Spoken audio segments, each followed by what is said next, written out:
welcome back to this week's Healthy Minute, and I'm once again joined by nutritionist Adrienne Ramio of One Bite Wellness.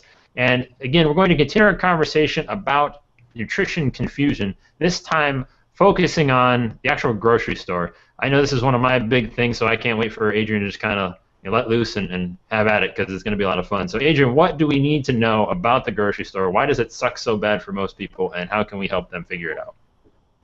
Well, I think it actually starts before the grocery store.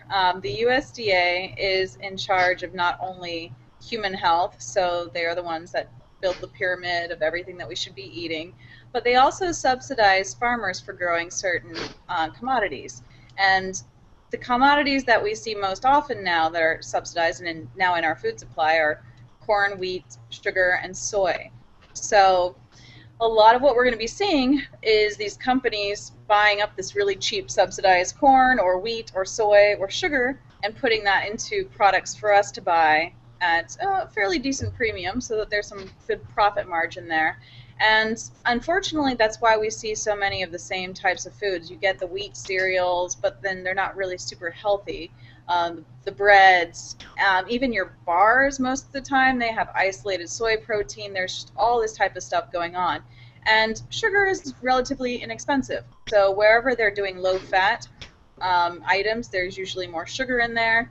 There's just sugar in everything, though, because it makes it taste good, and then you buy more of it because you're addicted, right? So it's kind of how that works. Now, when you're going to the grocery store, what I always tell people is it's wonderful if you are reading the nutrition facts label and you're noticing how many calories and how many grams of fiber and protein and all of that are in there.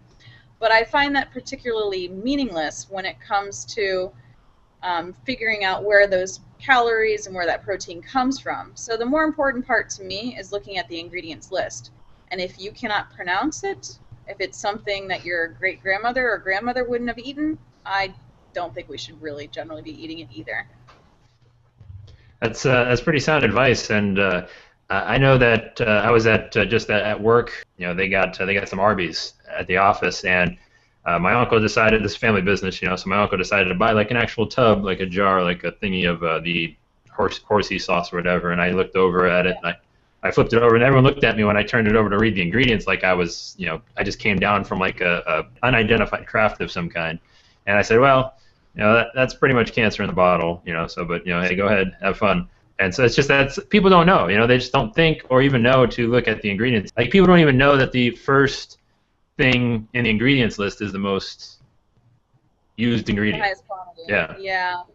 And food companies are actually getting smarter too on a number of different forms, where they're not using trans fats, they're using another form of fat modification. They have more than 20 different names for sugar. So let's just say that a mom has been reading up on how sugar may not be so great for her kids. She goes into the grocery store aisle where all the cereal is. If she picks up that box of cereal and sees wheat, bran, corn, and then sugar as maybe the third ingredient, she's more likely to put that back on the shelf. But the food companies, because they have all these different names, diacetase esters, all of this type of stuff, they can put it lower on the list. They're hoping that she's going to get bored after the first three ingredients that now look a little bit better and won't actually realize everything that's actually in it. So they're very tricky, and it's constantly a game of trying to stay ahead of what they're doing. I would say something, but this is a family show, so we'll leave it at that.